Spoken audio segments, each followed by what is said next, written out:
Hello, everyone. My name is Mini Dwivedi Gopinathan. I'm the founder of PlayStreet, Bangalore, India. I'm an RDI consultant, OPT and feeding therapist, an AEC program creator, and an access bars facilitator. PlayStreet is an organization that provides educational services to help the child with special needs become independent and live up to their potential.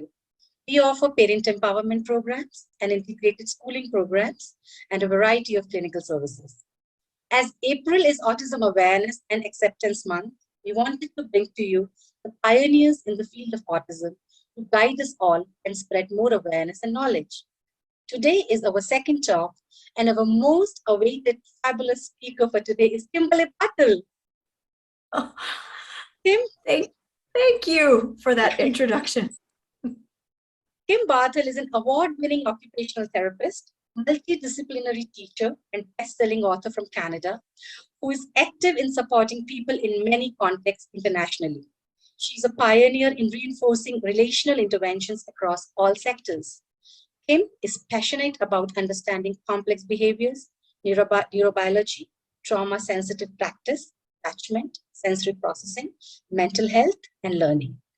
She has 37 plus years of integrating trans-disciplinary, evidence-informed research with a wealth of clinical experience in helping people be the best selves. She's also an Advanced NDT, that is Neuro-Developmental Treatment coach instructor. Kim's mission is to support the conscious evolution of the human spirit. Today, she's talking on the importance of secure attachment and relationships for individuals with autism. Welcome, Kim. And thank you so much for agreeing to join us for PlayStreet's Autism Hour today. We're honored to have you here. Good evening, good day, good morning, wherever you are listening to this conversation today. It is such a pleasure to be with you. Thank you. So, Kim, I will start with the questions. And the first question is, every parent has an unquestionable bond and a unique, irreplaceable relationship and attachment with their child. They provide a safe landing, love, and protection to their child. Why is it said that our children find secured attachment difficult? What is secured attachment? Can you help us to understand the term secured attachment? That's a big question. So let's begin in this unpacking this conversation. There is no question in your question that parents love their children, but love and security are not equatable. To feel secure is both a neurobiological experience as well as an emotional experience. And what it requires is the adult, the carer, whether it's grandma or mom or dad or whoever is interacting with the child, to put their mind into the mind of the child. The greatest barrier to secure attachment is wanting my child to be something other than who they are in front of me. Yes. And insecurity, which is felt by the brain, is occurring when the caregiver unconsciously has judgments, frustrations, rejections, disappointments. The brain of their child receives those cues. And that creates a disruption in security. So secure attachment is a dance. It's kind of like a game of tennis. It's serve and return. The child communicates a need through their actions, their emotions, and the caregiver's biological wiring has to read that, read those cues, and respond from a soothing, organizing, regulating place. And if that doesn't happen, the child's nervous system doesn't have a landing place, as you've said, in order to feel safe or to feel regulated by the person that is supposed to be their safe and secure being in the world. So I think in response to your question, in summary, is you can have a relationship with your caregiver, but if your caregiver has blind spots, their own unconscious biases about you, my child, or if the caregiver grew up in their own experience of being dismissed, being uncomfortable, they will do what they know until they know how to do something else. And this creates these separations between children and their caregivers. So I will move to the next question. Why children with autism are unable to perceive the secure attachment? It is because sometimes we are interacting with them by not presuming competence, or are there underlying neurobiological reasons? And you just said that, yes, there are neurobiological reasons. Will you be able to explain a little bit more in detail that what are those neurobiological reasons? First of all, it is not accurate to say that children on the spectrum do not perceive secure attachment. Nothing could be further from the truth. It is a myth to think that children with autism do not receive the cues of their caregiver. We have volumes and volumes and volumes of neurobiological research on kids with autism that suggest that they, in fact, at a very primitive level in their brain, perceive our facial responses, our vocal tones at a sophisticated level, because this is a brainstem survival skill. The problem for many children on the spectrum is that they don't know what to do with this information. When a parent is big in their emotional expressions, this may in fact be too much sensory input for the child and wash them over like a tidal wave. Just because a child doesn't look us in the eye or nod their head in response to us doesn't mean that they don't perceive our emotional display. And in fact, many kids on the spectrum experience emotions with uncertainty. Is this my emotion or is this your emotion? And they're then not able to cognitively unpack, what do I do with what you are saying or needing from me? This is all the more reason for the learning on behalf of the caregiver in a fine-tuned way to put their mind in the mind of their child, to slow down, to be curious, to wonder, what are you telling me with your body, with your actions?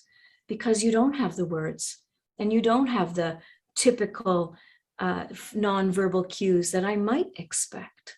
It requires more from caregivers. So, children on the spectrum, in many ways, their need for security is even higher than a neurotypical developing brain. And when a caregiver gleams and beams and responds in this attuned way, then the child's nervous system can relax. And all those behaviors that we perceive as challenging, they soften under those conditions of co-regulation. You also asked a question in there about, do kids on the spectrum struggle with this dance? The struggle is often in the output rather than the input. And this is where our clients that we serve, you and I, get so misunderstood by the people around them. I hope that answered that question to some degree. Absolutely. And as you say, as you said, that every question is a very deep question and it requires at least some longer hours. So what we are trying to really help our parents understand what exactly is the basic idea of secure attachment. So, Kim, my next question would be that when our children are going through such effects because of some underlying neurobiological reasons, how does it affect the entire family and not just the child? What should the family do in such situations? Oh, the impact of having a neurodiverse being in your family, irrespective of their age, whether they are a child or whether they're your parent, yes, has tremendous impact on all who care for that person. It influences our day-to-day lives, our roles, the things that we take for granted, things like brushing your teeth, having a bath, yes, getting dressed. These become aspects of one's life that require more expansive consideration, whereas otherwise we might not even think about it and just do it in an automatic way. Anyone who experiences diverse needs relies on the others around them to be in a supportive, collaborative space, and that is energy consuming.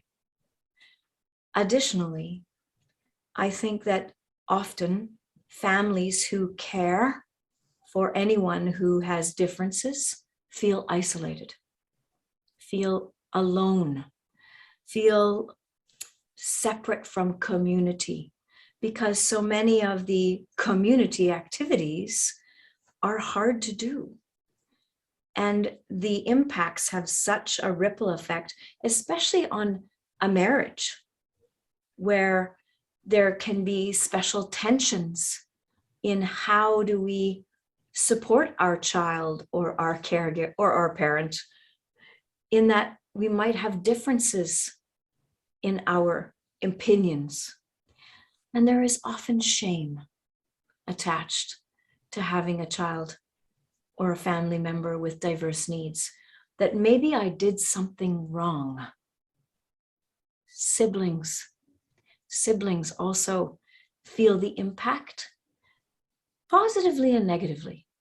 There's a lot of research and also personal observation that many siblings of individuals with special needs are quite socially, emotionally intelligent, empathic, because they had to be in their upbringing.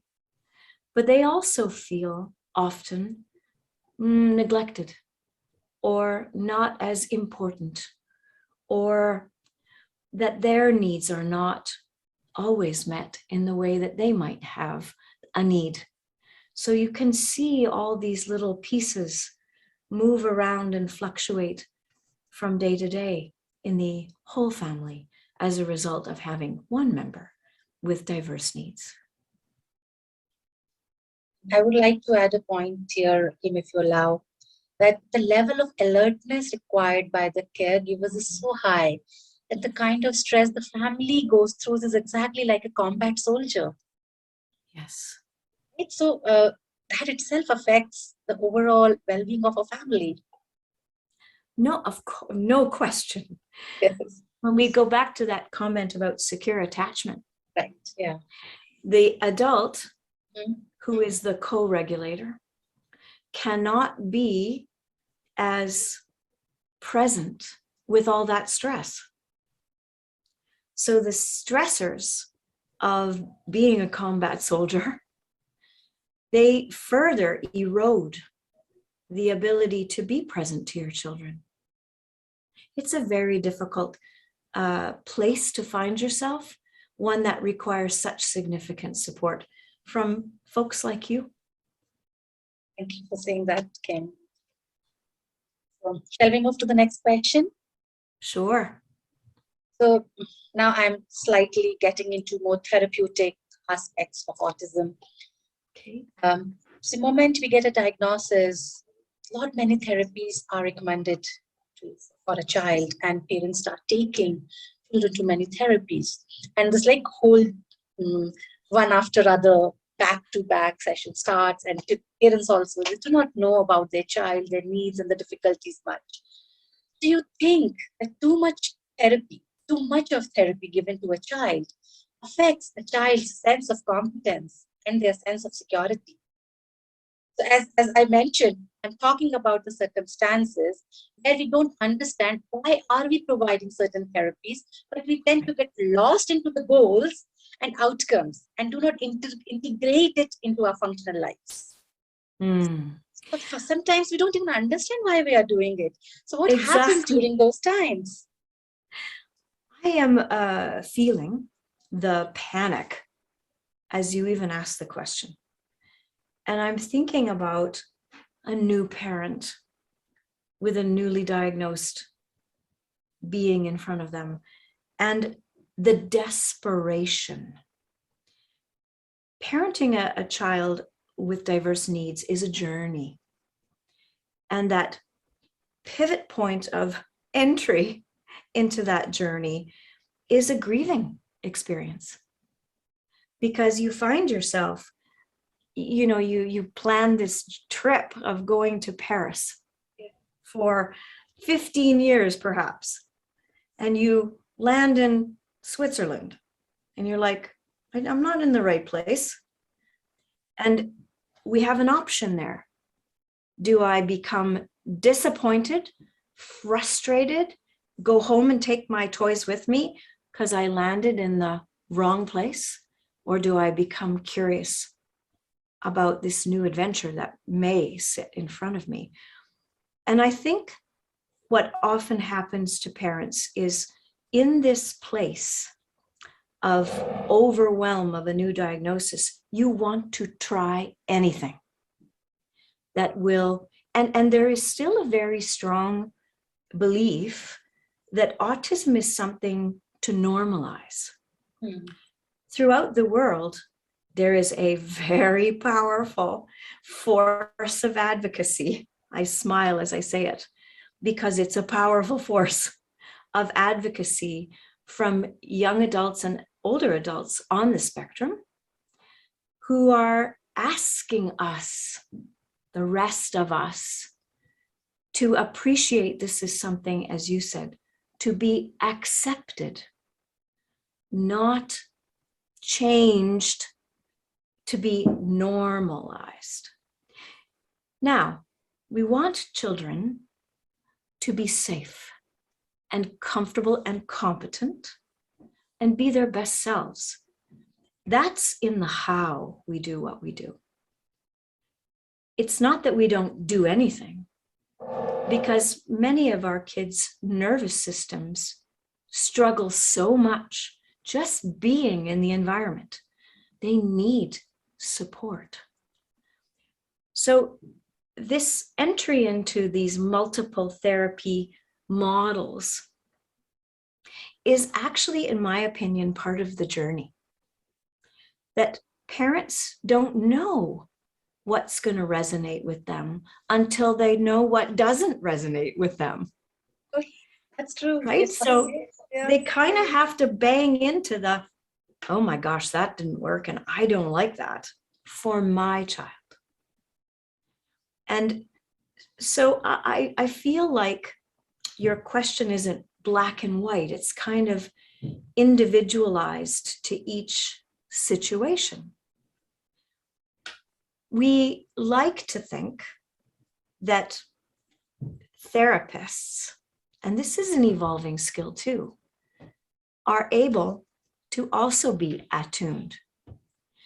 And therapy that is skill driven, I know we're going to talk about that, skill-driven, repetitious, that is not simultaneously attuned, can increase the stress for the child, and that can decrease competence. But if the therapeutic environment is so delightful and connected and playful, and the child doesn't even know that they're in therapy, then that is a different point of entry. I just want to share with parents one quick story to illustrate this. I have been at this work for a long time, and most of my little ones are in their 30s. So I have a client who I started seeing when he was he was a 24-weeker, preemie, in the intensive care nursery. And I started treating him at that time. He's now in his mid-30s, and he is a criminal lawyer. So he used to come to my clinic 3 times a week for 15 years. And that's a long time to go to therapy 3 times a week for 15 years.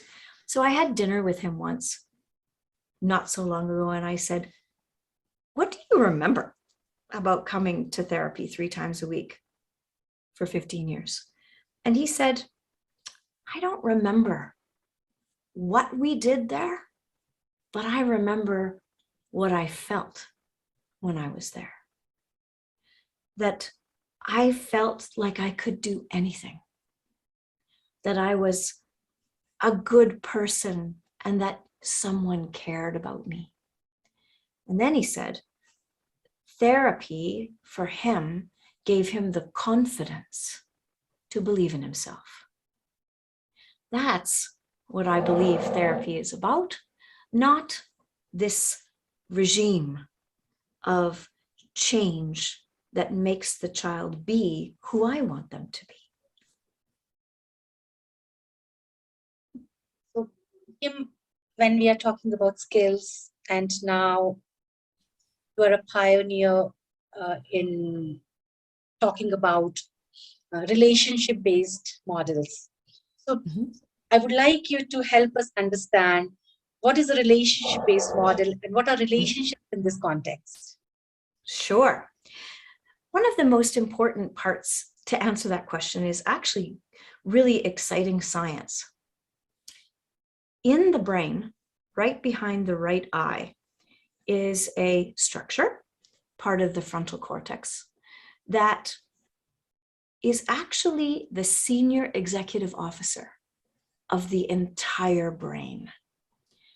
It is the part of your brain that enables you to pay attention.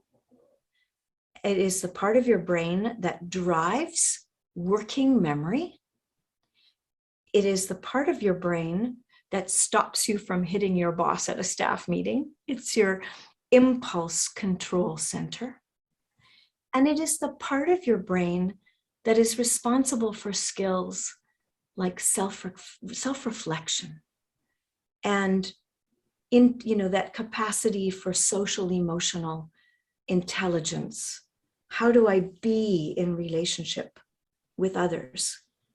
This particular part of the brain only develops under the conditions of connection. And I wish for every educator on the entire planet to know that it's not either I do a skill or I have a relationship. It's that I have a relationship to develop a skill. That when this right side of the brain is fired up through our connection, then the skills are actually hardwired in the brain with greater capacity and the ability to generalize. So neurobiologically, relationship isn't actually an option. It's actually the platform for the development of language, the development of motor skills, the development of academic skills, the development of social skills, and that competence in the world. So that's why the world is appreciating this now because the science is helping us to understand that. Whereas 15 years ago, we didn't actually know that this was happening in the brain. Yes. So when we are talking about relationships, then another term which I would like to bring into conversation is attunement. Could you explain this in terms of what it is and why is it so important? Absolutely. I'll give you an example from my own parenting. I'm going to laugh at myself. So my daughter, who was 9 at the time, I said to her, "Will you please load the dishwasher?" And she said, "No." And I said, "Why?" And she said, "Because listen to your voice. You are asking me, 9, to load the dishwasher from a place of guilt. And you want me to be happy in loading the dishwasher." I was caught, right? That tone, "Will you please load the dishwasher?" She said, "If you need me to load the dishwasher, just tell me." The clarity, "load the dishwasher," gives the child a sense of this is what you need to do. This is not an option. And I am centered in my need without apology.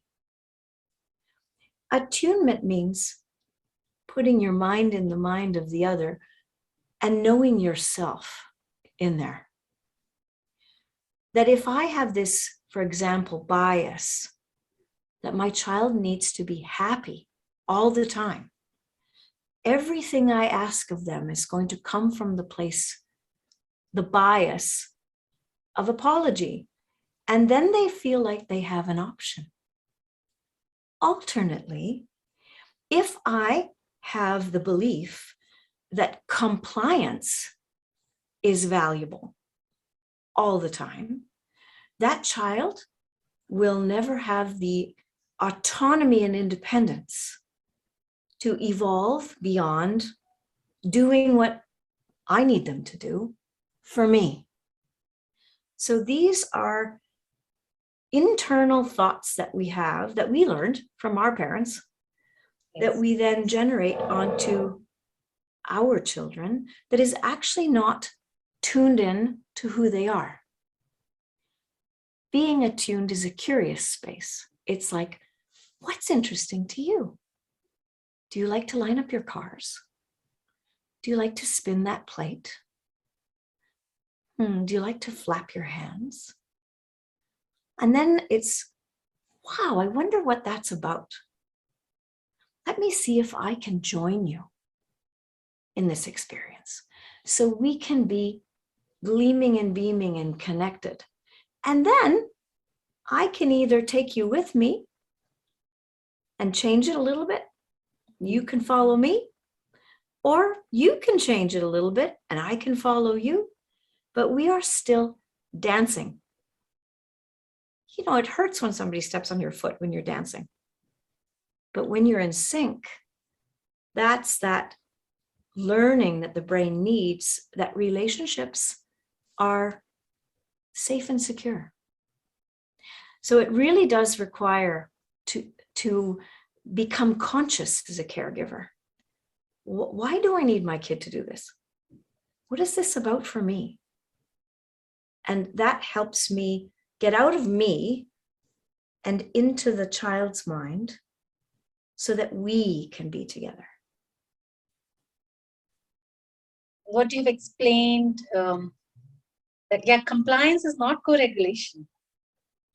No. Yes, obedience is not co-regulation. Yes. That is the greatest misunderstanding. Yes. And compassionately, I understand the need for that. You know, when we need compliance, when we are in danger, when we ourselves, I'm just thinking about situations of working. I work also with individuals who experience significant trauma Hmm. in war zones and in tsunamis. And when danger is imminent, compliance might be necessary. When a child is running out into the middle of the street, I'm thinking about Bangalore and traffic. I want compliance. Don't run out into the street. But eating, your breakfast this way or this way, I have to ask myself, is this danger?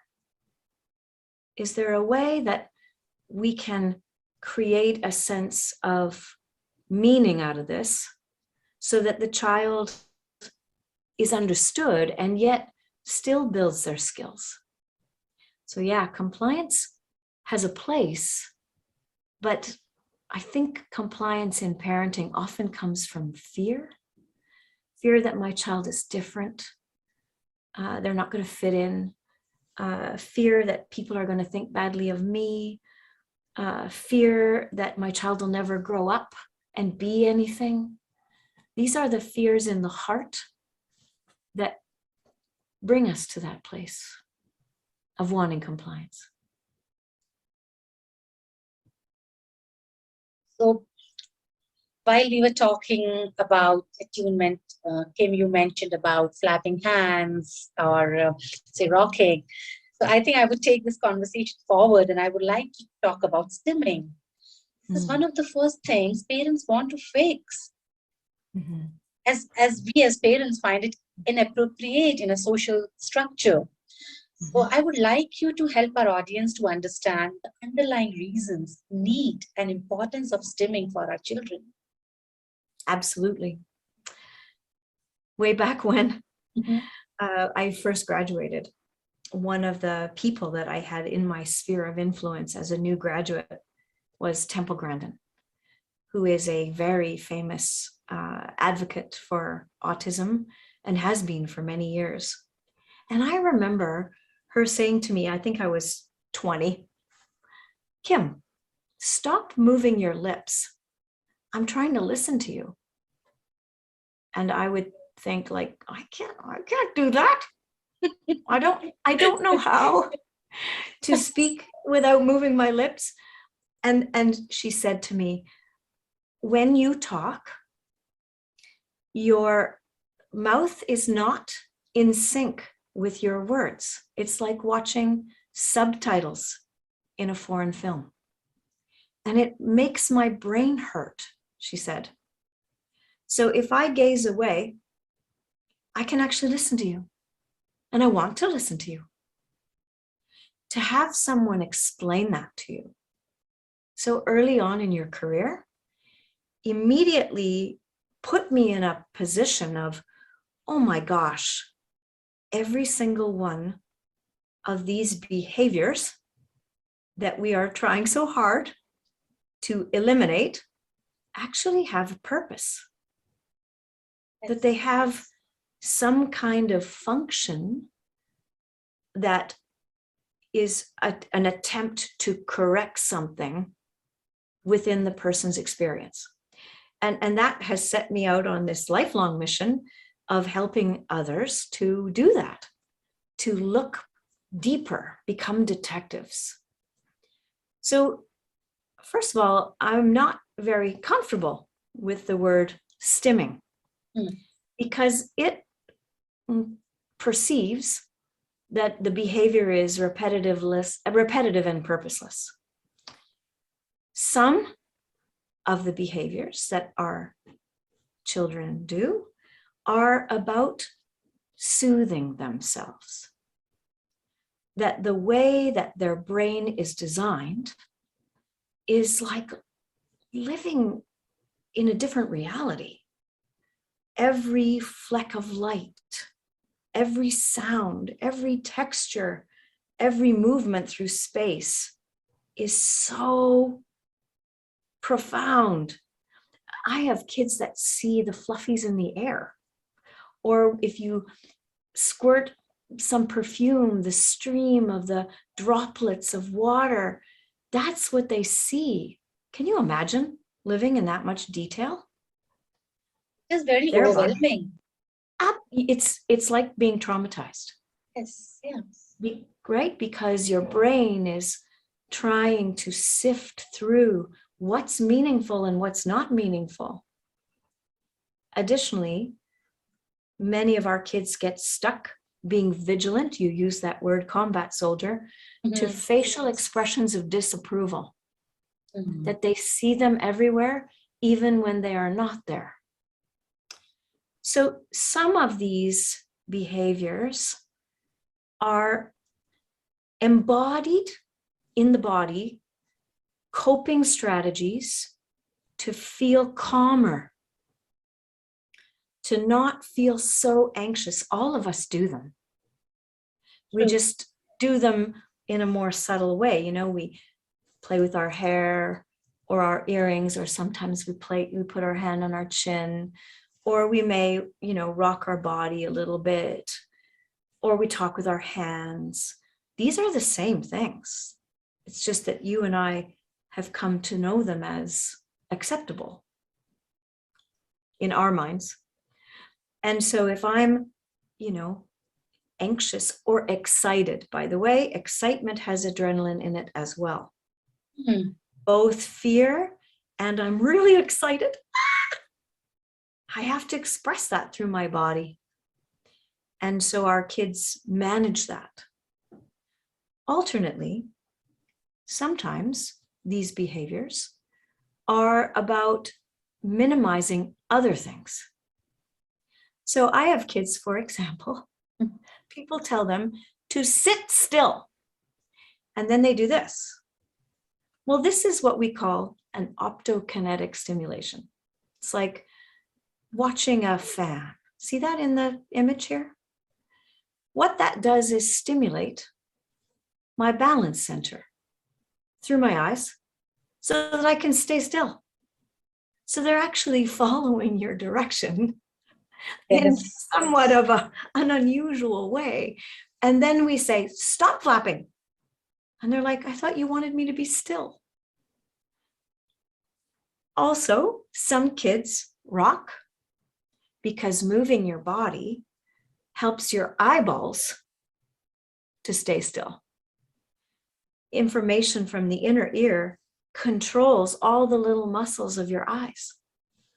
If you need me to look or look at you, I may have to keep moving in order to do it. So these are examples of curiosity.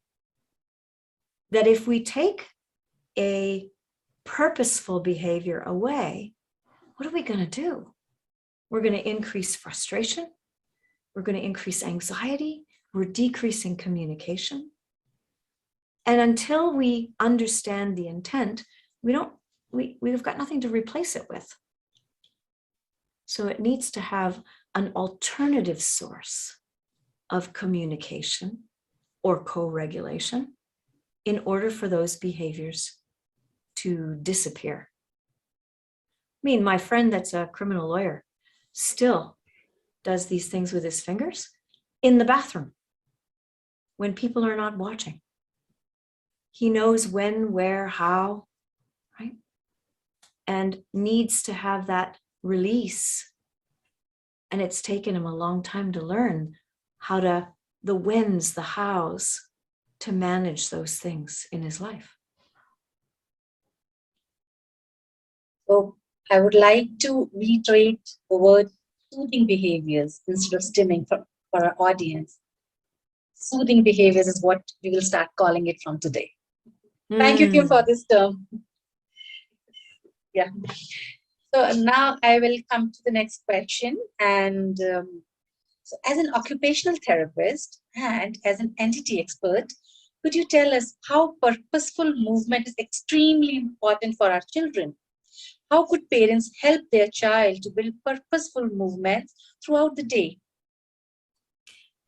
It's a great question. Thank you. Movement is like fertilizer for the brain. I think that's the best way I can put it.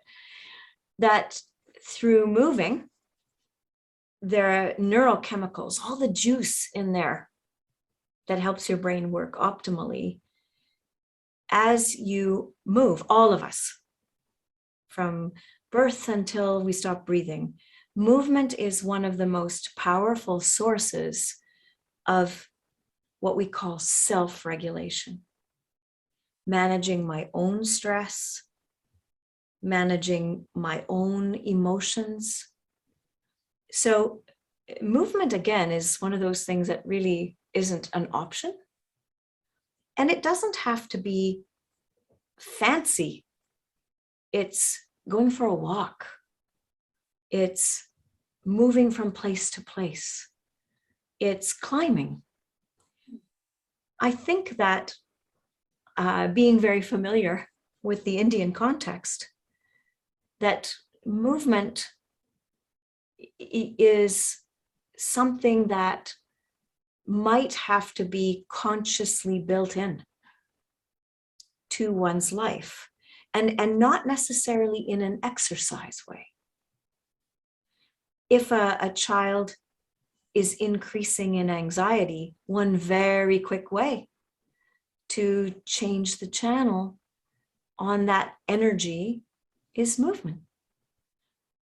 If there is a place in your home, it might mean a small trampoline. If there's a place in your home, it might be rolling on the mat on the floor. It might be hanging upside down across the back of the couch. These are examples of movement, and watching what your child likes to do on their own might inform you as to what you might choose for them. So yes, movement, I've got one other thing to say. Movement is critical for regulation, but also many kids with neurodiversity have difficulty with what we call muscle tone. And so children on the spectrum, of over 80% of them, have weakness in their trunk. And so they slump. Mm-hmm. And what's important about this central part of your body is that this is not only your center of how you move, it is also your function of regulation. Your inner core is partly guided by your diaphragm. And if you are slumped, you don't breathe properly, which means you can't calm properly. So it's not that I have to sit straight all day, but if I'm slumping, I might be thinking about, would it be better for this child to be up off the ground, sitting on a chair, having a little wedge underneath them? These would be things that parents might think about to look at that holistic view of their child.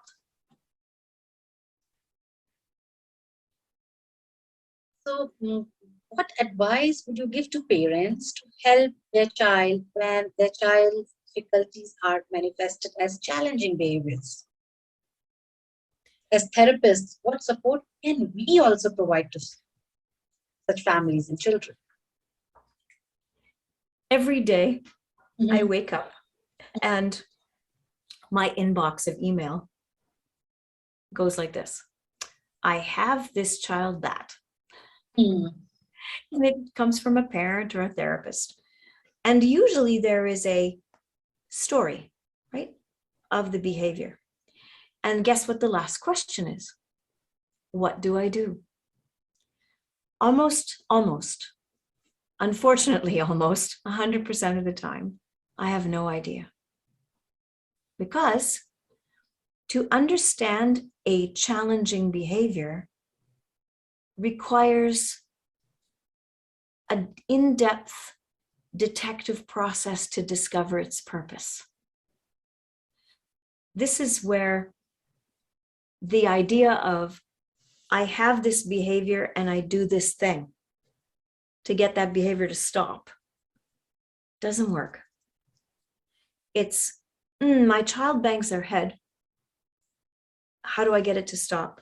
My question is, there is at least 30 different reasons, at least, why your child might be engaging in this challenging behavior, we have to see what happens before the behavior, during the behavior, after the behavior, to understand the behavior in context, to know what kinds of supports to provide. We have a series called Autism Matters, and it talks about the 360-degree approach to supporting autism and how complex it is. That sometimes these challenging behaviors come from pain. Sometimes they come from disturbances in the gut. Sometimes they come from challenges in the immune system. Sometimes they come from sensory. Sometimes they come from insecure attachment. Sometimes they come from internal awareness of difference. The reasons are so vast. So the formula of what do I do is as individualized as the thumbprint of the child in front of me. So that's challenging as a parent to hear that. But I want it to be inspiring instead of challenging, because my challenge to parents is to be curious and that understanding. Adolescence comes along, and then the brain is under construction again. And new forces come into the picture that we begin to have to understand. So how do therapists help? The best thing we can do is walk with families in their journey.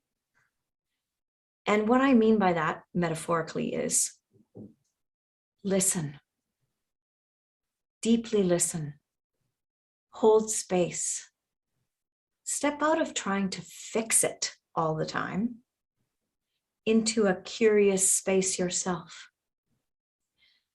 It is my experience that therapists believe that when the client, the parent, brings the child to them, that they must produce the change that the parent requires today. And they wear that responsibility. And that again is out of alignment with this journeying into acceptance of empowering that family. We have that saying, give a man a fish, feed him for a day, teach a man to fish, feed him for a lifetime. Families want and need to be able to take these skills into themselves, rather than us as therapists treating 3 times a week for 15 years, that responsibility becomes a shared. I share with you my knowledge, my compassion with you, but you have to do it as the parent. As you say, parenting a child with special needs comes with added, I would say, responsibilities, perhaps, added understandings.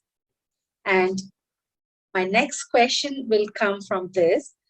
So what would you suggest, or what would be a more suitable parenting style for our children with autism who seem to have a very high awareness and they don't know what to do about it? We would like to understand the term consciousness and conscious parenting. Right. So irrespective actually of whether the child has high awareness or not, it's a very interesting thing. So I have a young man that I worked with that was nonverbal, and his behavior was hugely repetitious. He would pace back and forth in the room. He would rock. He did a lot of self-stimming, as you would say, with his voice. This is how people saw him. He has a PhD in mathematics, and he's still nonverbal. Now, I'm not saying that every person on the spectrum has that in their future, but it is so important not to judge the inner awareness of the person based on what you see. There are over 200 genes in the DNA that contribute potentially to the soup of autism. There is no such thing as one kind of autism that we know of. So every single kiddo person is going to be unique in their manifestation. And there are some forms of spectrum where the cognitive capacity is very available, but the connection between my thinking and doing is completely disrupted. So my body does what it wants to do, and I'm not really wanting it to do that. This is one form of autism. Many of our kids will say, I wish I could get my body to stop doing this. It's like it has a mind of its own. So this question that you ask around conscious parenting is necessary irrespective of the level. Actually, in my opinion, it's helpful for everybody, neurodiverse or not. That when we as parents know ourselves and understand our own history of being a child and begin to appreciate the difference between intention and impact. Parents want the best for their children, but that want for my children often comes out as, you must do this because I want the best for you. But that might not have the impact. The child might not receive it that way. They may perceive it as pressure, stress, rejection, lack of acceptance, inability to evolve their own gifts. So this is where that, if I'm conscious of who do I need this behavior for? Do I need it for me? Or if I need this behavior to be here, can I get it to evolve in this child from a place of inspiring motivation in them, capacity in them, rather than compliance? So conscious parenting means self-awareness. What's going on in here? And that translation to what is resulting in my child as a response to the way that I'm parenting. I don't know, is there more depth to that question, or did that come out okay? I don't think it would have come better than this. Okay.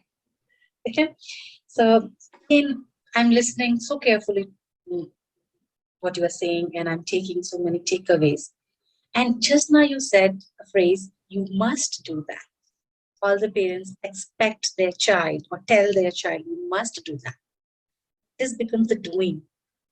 Mm-hmm. So what advice do you give to us, parents like us, who get lost in the doing of anything? Should we as parents be more aware and also understand how to be with our children? Yes. So what does being with their child to build relationship means for us? Well, the first step to being is presence. And oh my gosh, that sounds like an abstract concept. But what it means practically is that my attention is not divided. That I'm not thinking about my grocery list or, what I'm making for dinner, or I have to get to homework.